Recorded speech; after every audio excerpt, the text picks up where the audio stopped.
APJ कलाम degree college online class में आपका एक बार फिर से बहुत बहुत स्वागत है। और जैसा कि प्यारे विद्यार्थियों को इस बात की जानकारी है कि आपके एग्ज़ाम आपके बिल्कुल सर के ऊपर है।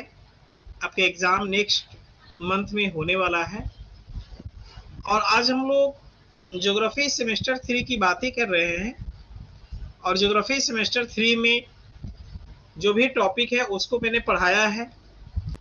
अब चूंकि इम्पोर्टेंट जो क्वेश्चंस है उस पर चर्चाएं हो रही हैं ताकि आपको बेहतर से बेहतर नंबर आ सके और कॉलेज लगातार आपके लिए बेहतर करने की कोशिश कर रहा है।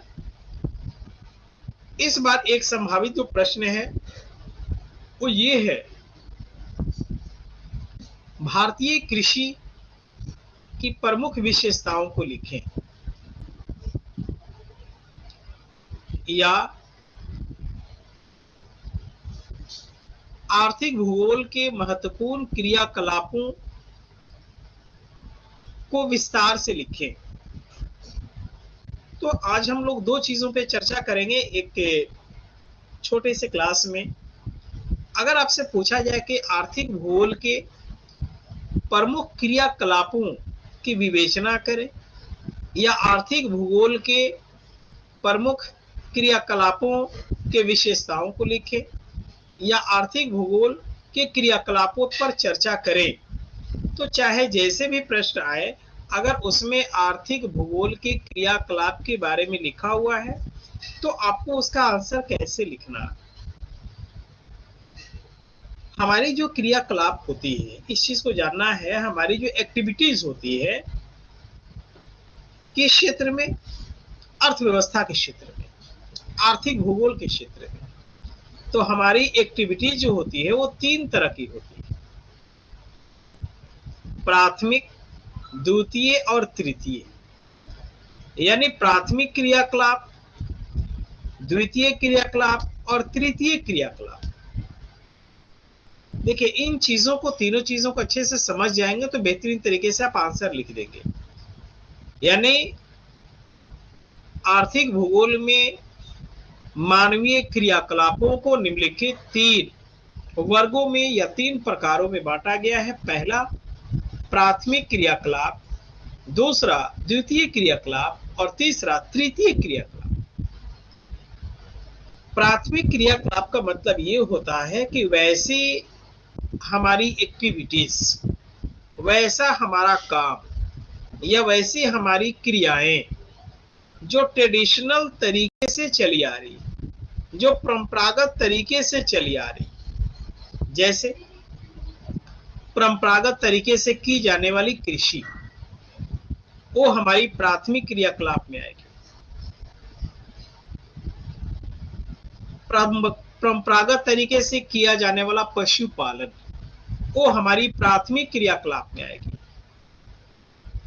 परंपरागत तरीके से किया जाने वाला मत्स्यन यानी मछली मारना या मछली पकड़ना, ये भी हमारे प्राथमिक क्रियाकलाप में आएगी। परंपरागत तरीके से किया जाने वाला एनिमल हस्बेंड्री यानी पशुपालन, प्राथमिक क्रियाकलाप। उसी तरीका से परंपरागत तरीके से लकड़ी काटना, परंपरागत तरीके से कोई और एक्टिविटीज को अंजाम देना, ये सारी चीजें हमारी प्राथमिक क्रियाकलापों के अंतर्गत आती हैं। और अगर हम लोग अर्थशास्त्र में जाएंगे तो अर्थशास्त्र में इकोनॉमिक का जो सब्जेक्ट है, जो इसमें जो है कि इकोनॉमिक्स जो है, तो उसमें क्रियाकलाप की जगह पर वहां पर क्षेत्र हो जाता है। प्राथमिक क्षेत्र, द्वितीय क्षेत्र और तृतीय क्षेत्र, उसमें क्षेत्र हो जाएगा। प्राथमिक क्षेत्र, द्वितीय क्षेत्र और तृतीय क्षेत्र। तो उसमें जब प्राइमरी सेक्टर, क्षेत्र को उसमें कहेंगे इकोनॉमिक्स में सेक्टर। तो प्राथमिक क्षेत्र यानी प्राइमरी सेक्टर में हमारी एग्रीकल्चर आ जाएगी, एनिमल हस्बेंड्री आ जाएगी, फिशरीज आ जाएगी।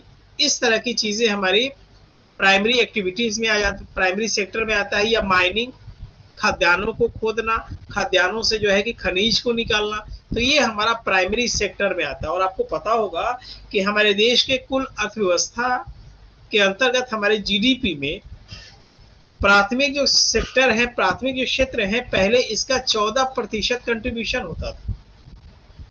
आज के डेट में थोड़ी सी इसमें वृद्धि आई, लेकिन जीडीपी में प्राथमिक जो क्षेत्र है, प्राइमरी जो सेक्टर है, इसका कंट्रीब्यूशन 14%। इसमें कृषि है, पशुपालन है, खनन है, ये सारी चीजें इसमें मौजूद है।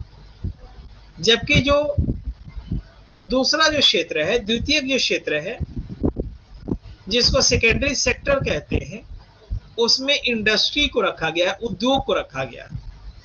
तो हमारी जो इंडस्ट्रीज हैं उसको हम लोगों ने रखा है द्वितीय क्षेत्र में, यानी सेकेंडरी सेक्टर में, और उसमें हमारा इंडस्ट्री को शामिल किया गया है। और ये हमारे देश के जीडीपी में सेकेंडरी सेक्टर का जो कंट्रीब्यूशन है वो 26% है, यानी 26% सेकेंडरी सेक्टर का कंट्रीब्यूशन।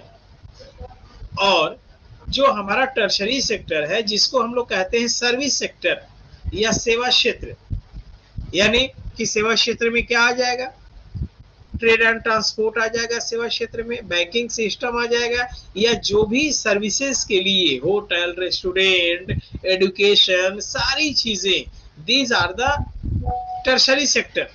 ये सब के सब जो है टर्शरी सेक्टर का जो है ये विषय है। और आज के डेट में हमारे जीडीपी में टर्शरी सेक्टर का कंट्रीब्यूशन सबसे ज्यादा है, यानी सेवा क्षेत्रों का योगदान सबसे ज्यादा है, लगभग 60%।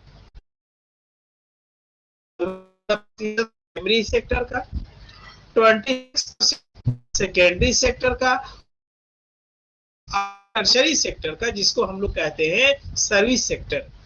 तो इसको लिखने के दौरान आप एक पाई डायग्राम भी बना सकते हैं, ब्रीथ चार्ट भी बना सकते हैं। उसमें सर्विस सेक्टर को 60% आपने दिखा दिया, उसमें टर्शरी सेक्टर को मैंने कहा कि 60% दिखा दिया, उसमें जो है कि सेकेंडरी सेक्टर को 26% दिखा दिया, और प्राइमरी सेक्टर को 14% दिखा दिया, 14%। तो प्राइमरी सेक्टर 14%, यानी प्राथमिक क्षेत्र को आपने दिखाया 14%, द्वितीय जो क्षेत्र है उसको दिखाया 26%, और जो तृतीय क्षेत्र है सेवा क्षेत्र उसको आपने दिखाया 60%। तो जाहिर सी बात है कि 26 और 14 40 ये हो गया, और सेवा क्षेत्र वाला 60 है, तो मिल के जो है कि 100% हो जाएगा। तो आपको ब्रीथ चार्ट एक बनाएंगे, आप उसको अच्छे से लिखते हुए दिखाएंगे तो आपको बहुत अच्छे अंक उसमें आएंगे। दूसरी बात कि हमने कहा कि आर्थिक भूगोल में हमारी जो एक्टिविटीज होते हैं, हमारे जो क्रियाकलाप होते हैं, वे 3 तरह के होते हैं, प्राथमिक क्रियाकलाप, द्वितीय क्रियाकलाप और तृतीय क्रियाकलाप। इसमें थोड़ा सा अंतर हो जाता है। अंतर ये हो जाता है कि प्राथमिक क्रियाकलाप में हमारी जो ट्रेडिशनल एग्रीकल्चर है, परंपरागत कृषि है, वो हमारी प्राथमिक क्रियाकलाप में आती है। हमारा जो ट्रेडिशनल माइनिंग है, खदानों की खुदाई हम लोग परंपरागत तरीके से जो करते हैं, वह भी हमारा जो है कि किस में आता है, वह हमारा जो है कि प्राथमिक क्रियाकलाप में आता है। हम लोग परंपरागत तरीके से जो पशुपालन करते हैं वह भी हमारे प्राथमिक क्रियाकलाप में आता है। परंपरागत तरीके से हम लोग मछलियों को पकड़ते हैं, वो भी हमारी क्या आती है, प्राथमिक क्रियाकलाप में आती है। परंपरागत तरीके से हम लोग लकड़ियों को काटते हैं, वो भी हमारी प्राथमिक क्रियाकलाप में आता है। यानी जो भी ट्रेडिशनल वे में हमारी एक्टिविटीज होती है, वो सब के सब हमारी एक्टिविटीज प्राइमरी क्रियाकलापों के अधीन आती है।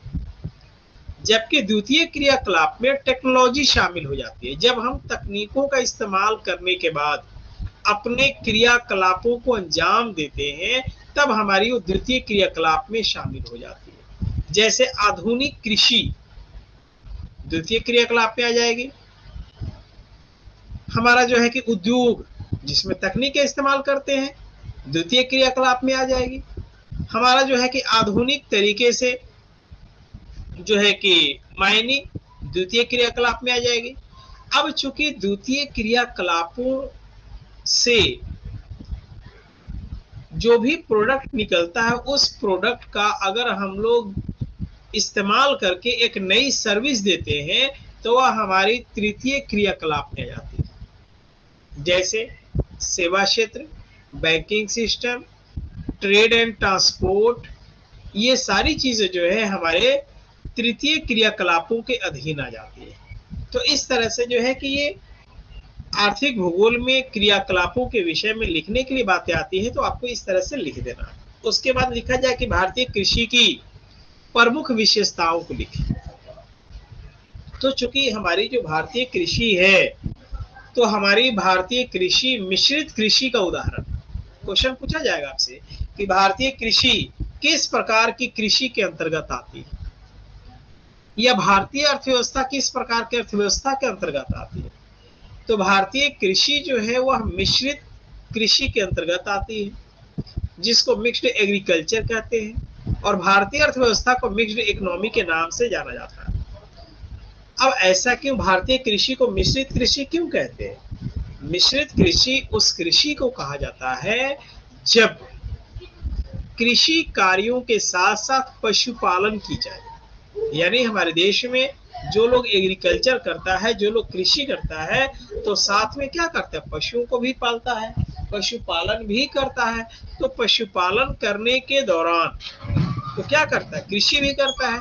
तो हम लोग पशुओं को भी पालते हैं और कृषि भी करते हैं। तो जब ये दोनों एक्टिविटीज एक साथ की जाएगी, कृषि के साथ साथ अगर पशुपालन भी किया जाएगा, तो वैसी कृषि को कही जाएगी मिश्रित कृषि।